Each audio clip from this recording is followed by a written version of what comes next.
사랑하는 학우 여러분 안녕하십니까? 제5주차 학습 BS25 사복음서 학습 주제 발표 토론 교수평가를 하도록 하겠습니다. 금주는 추석 주간이었는데 여러분 모두 추석을 주님 안에서 즐겁게 보내셨습니까? 가족들과 좋은 시간을 모두 다 보내셨을 줄로 믿습니다. 자, 여러분 이제부터 5주차 학습 주제 발표 평가 김재란 학우님부터 평가를 하도록 하겠습니다. 김재란 학우님, 하나님의 어린 양이라는 주제로 발표를 해주셨습니다. 1단락에서 사도 요한이 제자라는 사실을 밝혔고요. 2단락에서 요한복음의 특징들과 하나님의 어린 양이신 예수님, 3단락에서 하나님의 어린 양으로 된 포괄식 형식의 요한복음을 잘 설명해 주셨습니다. 그리고 6월절이 요한복음의 틀이라는 설명도 잘 해주셨습니다. 4단락에서 첫째 6월절 사건을 기록하고 5단락에서 요한복음 1장 29절과 1장 36절에 기록된 하나님의 어린 양에 대한 기술을 잘 해주셨습니다. 그리고 출애굽기서를 통한 하나님의 어린 양에 대한 설명도 부가적으로 잘 해주셨습니다. 그리고 6번째 단락 결론을 맺어주셨는데 하나님의 은혜를 기억하고 우리들에게 원하시는 목적을 하나님께 이루어 드려야 한다는 결론으로 잘 맺어주셨습니다. 김재란 학우님 좋은 걸 감사합니다. 자, 비평을 하겠습니다. 1단락 본 주제와 관련이 없는 사도 요한이 저자라는 내용을 빼주시기 바랍니다. 1단락을 빼주십시오. 그리고 셋째 단락과 다섯째 단락은 중복입니다. 그러므로 두 단락을 합쳐서 간략하게 한 단락으로 만들어 주시기 바랍니다. 그리고 넷째 단락에서 첫째 6월절 사건만 기록했는데 요한복음에는 둘째, 셋째 6월절 사건도 기록이 되어 있으니까 간략하게 요약을 추가로 기록해 주시기 바랍니다. 다른 학우님들의 비평을 보면 7분 학우님들께서 댓글로 질문과 격려의 글을 잘 만들어 주셨습니다. 감사합니다. 김재란 학우님께서 댓글도 잘 달아 주셨습니다. 여러분 모두 대단히 수고 많이 하셨습니다.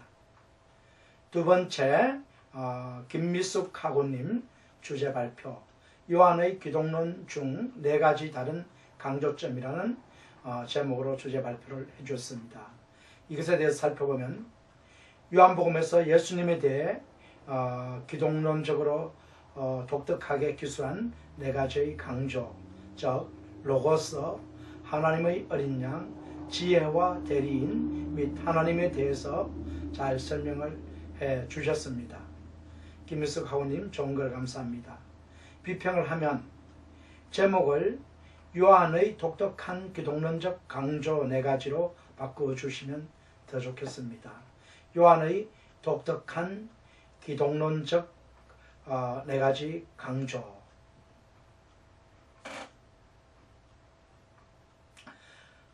서론의 첫째 문장인 요한복음 3장 31절에서 36절을 언급해 주신 첫째 문장, 이것이 전체 내용에 어떻게 연결되는지 설명이 빠져 있습니다. 독특한 기독론을 설명하기 위해 왜 그것이 필요한지 설명되어 있지 않습니다. 그리고 나열식으로 1 로고스, 2 하나님의 어린 양, 3 지혜와 대리인, 4 하나님, 이렇게 나열식으로 교과서대로 기록을 했는데 이것을 서술식으로 모두 바꾸어 주시기 바랍니다. 학우님들의 비평을 보면 정재훈 학우님 댓글과 김미숙 학우님 댓글 두 분만 댓글과 댓글 올려져 있습니다. 다른 학우님들 댓글을 올려주시기 바랍니다. 여러분 모두 수고하셨습니다. 세 번째 학우님 현정 학우님 예수님의 인성이라는 제목으로 주제 발표를 해주셨는데 내용을 보겠습니다. 서론에서 육신을 입고 생명을 가지고 사람으로 오신 예수님이라는 내용을 잘 기술해 주셨습니다. 본론에서 인성의 증거들을 또한 잘 설명해 주셨습니다. 신정현정 학우님 좋은 걸 감사합니다. 비평을 보면 제목을 요한복음에서의 예수님의 인성으로 고쳐주시면 감사하겠습니다. 요한복음에서의 예수님의 인성.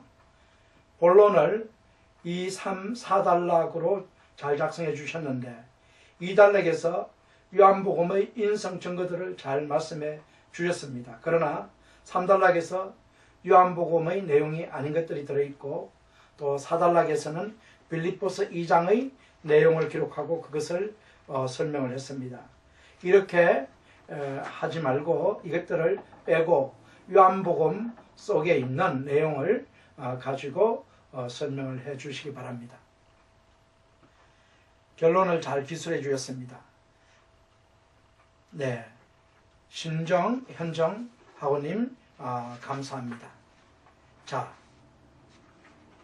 다른 학우님들의 비평을 보면 네 분의 학우님들 질문과 격려의 글을 올려주셨는데 신정 학우님 답변 잘해 주셨습니다. 김미숙 학우님께서 질문하신 내용에 대해 추가로 설명을 드리겠습니다. 삼위일체이신 하나님을 우리가 믿습니다. 성부, 성자, 성령께서 각각 인격을 가지신 위격이십니다. 그러나 위 세 인격의 하나님이 존재해야 한 분 하나님이 되신다라는 것이 바로 삼위일체 교리입니다. 마찬가지로 예수님께서 스스로 오셨다라고도 말씀하시고 아버지께서 보내서 왔다라고 말씀하실 수 있습니다. 왜냐하면 삼위일체 하나님으로서 내가 스스로 온 것이고 또 육격을 구분하는 입장에서 성부 하나님께서 성자 하나님을 보내셨기 때문에 왔다라고도 말씀할 수 있을 것입니다. 여러분 모두 수고 많이 하셨습니다. 자, 네 번째 학우님 이강휘 학우님 제목은 예수님께서 가르치신 성령이라는 제목으로 주제 발표를 해주셨습니다. 예수님께서 가르치신 성령. 서론에서 사도 요한을 소개했고 본론에서 중생케 하시는 성령, 영광을 받으신 후 신자들에게 임하실 성령, 고별 강화 14장에서 16장까지에 기록된 성령에 관한 내용들을 잘 요약을 해 주셨습니다. 이강희 학우님 좋은 걸 감사합니다. 자, 비평을 하겠습니다. 제목을 요한복음에서 예수님께서 가르치신 성령으로 제목을 바꿔 주시면 더 좋겠습니다. 그리고 서론에서 사도 요한을 소개하기보다는 왜 요한복음에서의 성령을 주제 발표로 선택하셨는지를 언급해 주시면 더 좋겠습니다. 다른 학우님들의 비평을 보면 5명의 학우님들께서 댓글을 잘 달아주셨고 특히 강스데반 학우님 질문을 잘 해주셨고 이강희 학우님께서도 답변을 잘 해주셨습니다. 참고로 말씀드리면 죄에 대해 책망하시는 것은 두 가지, 즉 유대인들이 예수님을 믿지 않고 배척한 죄와 불신자들이 예수님을 믿지 않는 불신앙의 죄를 책망하시는 것입니다. 그리고 의에 대해서 책망을 하시는 것은 세상의 잘못된 기준의 의를 수정하시는 것을 말씀하십니다. 예수님은 완전히 의로우신 분이시므로 의인을 죄인으로 평가한 잘못된 의의 기준을 책망하시며 또한 예수님 없이 예수님 믿지 않고 세상의 기준에서 정해진 의를 추구해서 구원을 받으려는 의도를 성령께서 책망하실 것이라는 말씀입니다.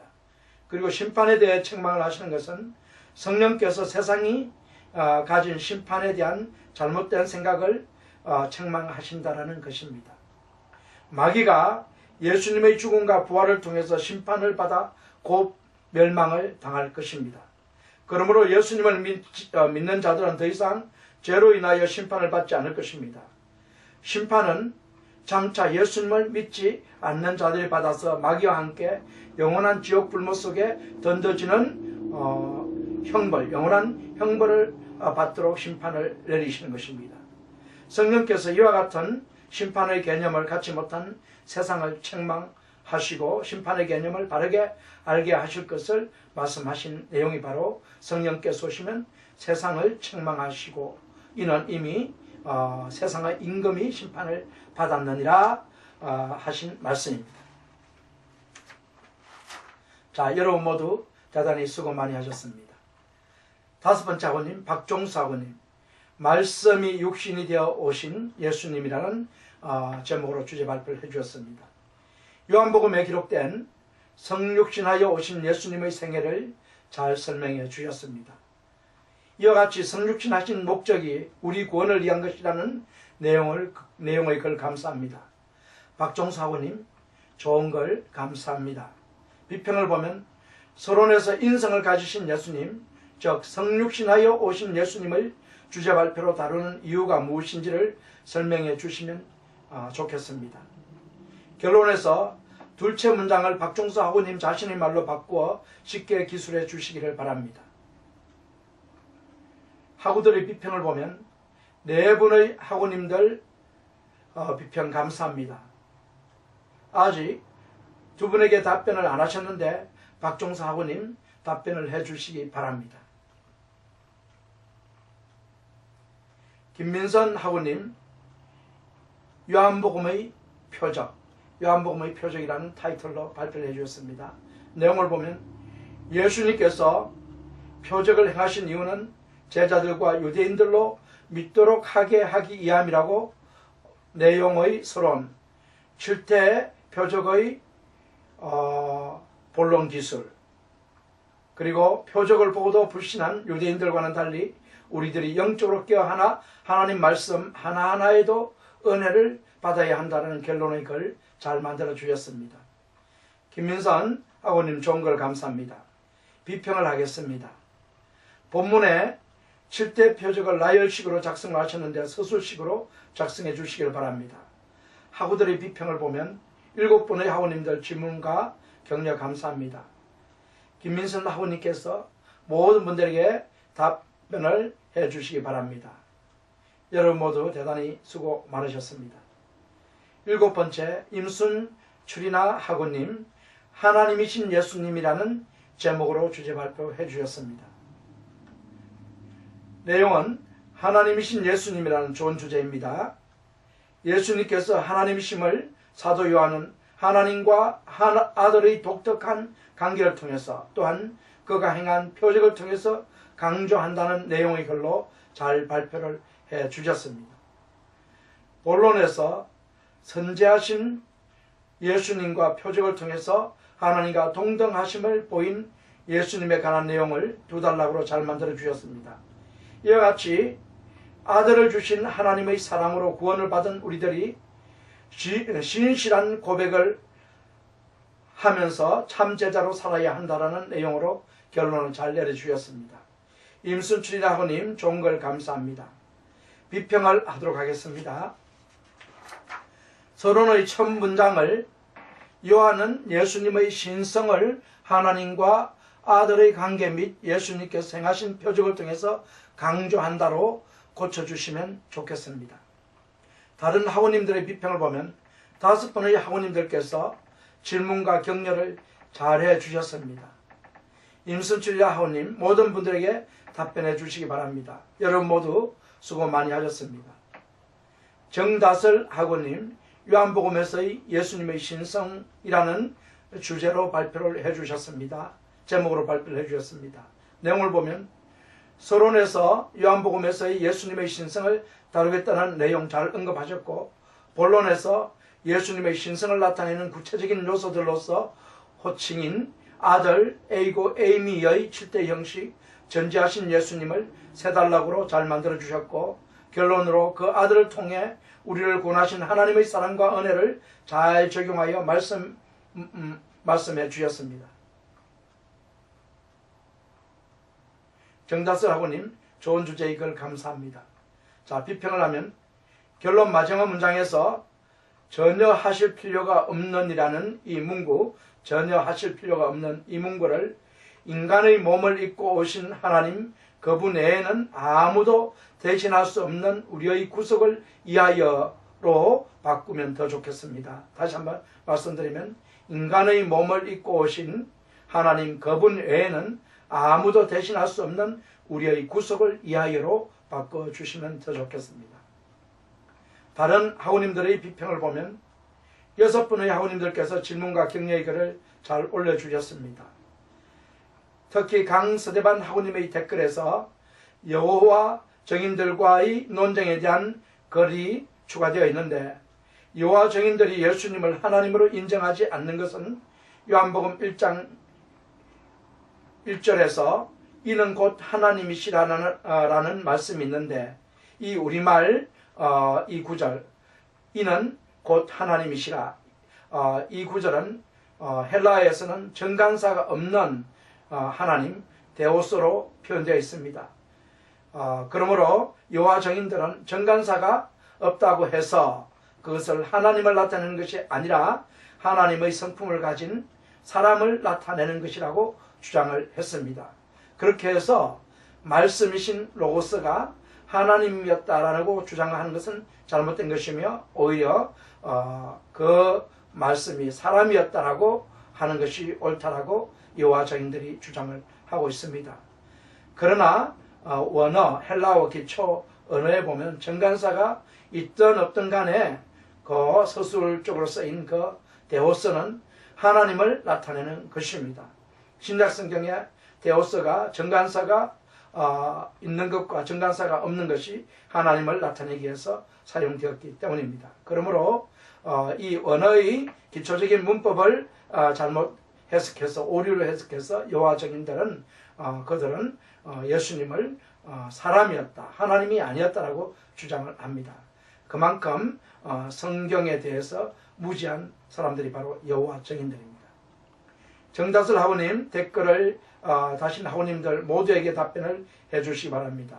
여러분 모두 노은 하우님 표적과 믿음이라는 제목으로 주제 발표를 해주셨습니다. 요한복음에서 표적과 믿음의 관계를 잘 설명해 주셨고 특히 표적을 보고 믿기를 바라는 예수님께서 표적을 행하셨다는 내용과 그러나 보지 않고 믿는 믿음을 주님께서 더 칭찬하신다는 내용의 글 감사합니다. 좋은 글 감사합니다. 비평을 하면 세차 단락이 한 문장으로 되어 있습니다. 수정해 주시기 바랍니다. 그리고 요한복음이 가르치면 표적을 보고 믿는 믿음보다 표적을 보지 않고 믿는 믿음을 더 성숙한 믿음이요 칭찬받는 믿음이라는 내용으로 결론을 잘 맺어주셨습니다.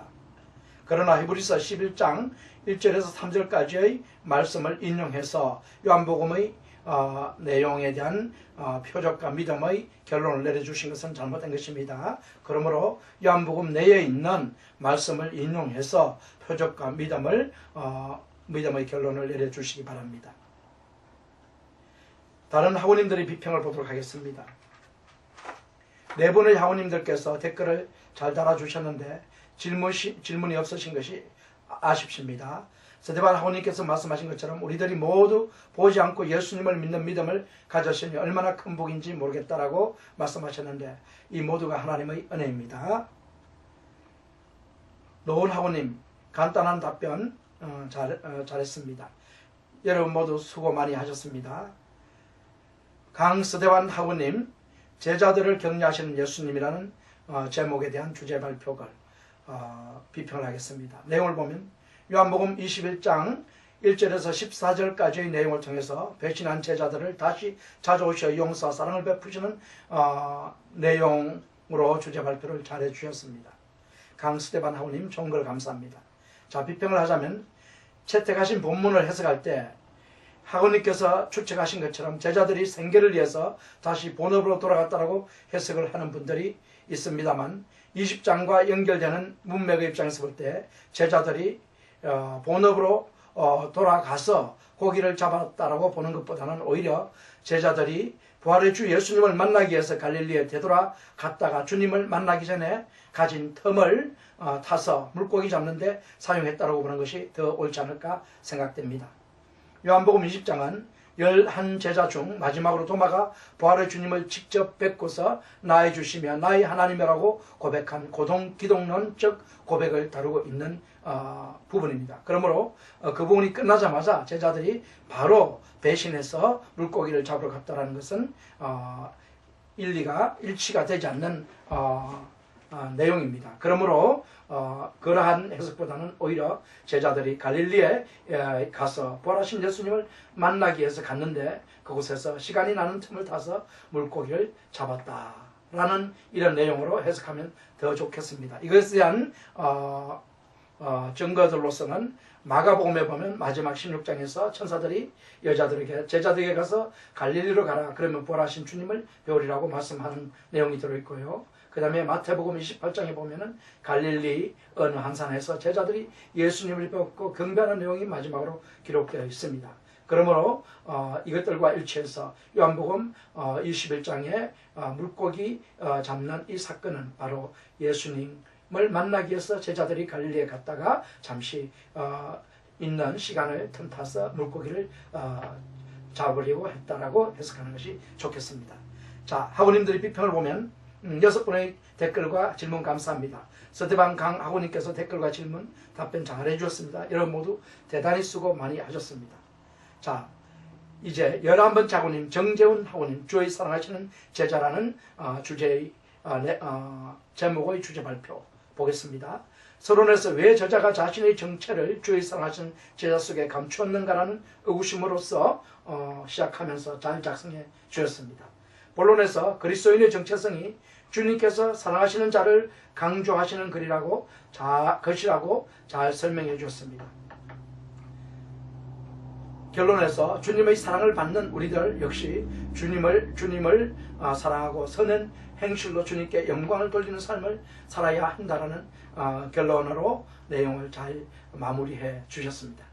정전하우님 좋은 글 감사합니다. 비평을 하면 첫 단락 굴체 문장을 수정해 주시기 바랍니다. 다른 하우님들의 비평을 보면 5분의 하우님들 댓글과 정재훈 하우님 답변 잘해 주셨습니다. 여러분 대단히 수고 많이 하셨습니다. 자, 이제 12번째 학우님 이덕봉 학우님 요한복음에 등장하는 유대인이라는 제목으로 주제 발표를 해주셨는데 내용을 보겠습니다. 요한복음에 등장하는 유대인들은 일반적으로 예수님을 대적하는 자들인데 그들은 믿는 자들과 믿지 않는 자들로 구분되어질 수 있다는 내용의 글 감사합니다.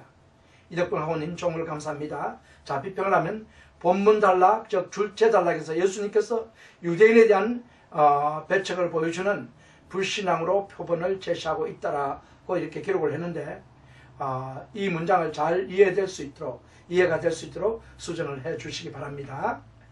그리고 다른 학우님들의 비평을 보면 3분 학우님들의 댓글을 달아주셨는데 감사합니다.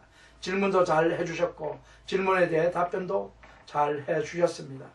그리고 김미숙 학우님의 질문 보면 예수님을 이해하지 못한 유대인들은 누구였는가라는 이런 질문을 하셨는데 요한복음은 선택 예정과 견인을 강조하는 복음서입니다. 그러므로 이덕봉 학우님께서 설명하신 것처럼 선택에 들어있지 않았던가 아니면 나중에 믿을 자들이었을 것입니다. 요한복음 17장의 예수님의 기도의 내용을 참조해보면 이러한 사실을 발견할 수 있을 것입니다. 여러분 모두 수고 많이 하셨습니다. 자, 5주차 주제 발표 전체에 대해서 결론을 내리도록 하겠습니다. 여러분 모두 주제 발표에 참석해 주셨고 또 열심히 학습을 해 주셔서 감사합니다. 추석 명절임에도 불구하고 여러분들 그 명절 속에서도 주님을 위해서 열심히 공부하는 모습이 너무나 아름답습니다. 여러분 앞으로 남은 시간들 속에서도 최선을 다해서 주님께 영광을 돌리는 BS225 복음서, 사복음서 강의와 학습이 될 수 있도록 여러분 해주시면 대단히 감사하겠습니다. 아직 주제 발표를 올리지 못한 학우님들께서는 주제 발표를 올려주시기 바랍니다. 올리지 않는 것보다 올려주시면 시간이 늦었더라도 점수에 가만히 되니까 여러분 그 점 참작하셔서 반드시 주제 발표에 참석해 주시기 바랍니다. 또한 댓글을 아직 달지 못하신 분들은 댓글 달아주시고 또 댓글에 답변을 달지 못하신 분들 답변 달아주시기 바랍니다. 그리고 이 주제 발표 역시 월요일 12시, 밤 12시까지 창을 열어놓겠으니 여러분 다 더 열심히 참석해 주시기 바랍니다. 여러분 모두 대단히 수고 많이 하셨고요. 그리고 3주, 4주째 마찬가지로 5주째에서도 제가 여러분들의 글에 대해서 비평을 한 내용을 참조해서 수정하셔서 다시 수정본을 주제 발표란에 올려주시면 대단히 감사하겠습니다. BS225 수강하시는 학우 여러분, 금주 이제 또 오늘이 금요일이고 내일이 토요일 주일입니다. 여러분 거룩하고 정결한 가운데 학습에 임하면서 또 주일을 잘 준비해서 하나님께 영광 돌리는 예배와 또 주님 안에서 하시는 사역들, 또 하나님께서 주신 모든 가정 속에서 휴식을 취하는 일에 있어서도 주님의 은혜가 여러분의 삶 속에 충만하게 넘쳐나시기를 주님의 이름으로 기도합니다. 여러분 다음 주 제6주에서 여러분을 다시 만나 뵙도록 하겠습니다. 대단히 수고 많이 하셨습니다. 감사합니다.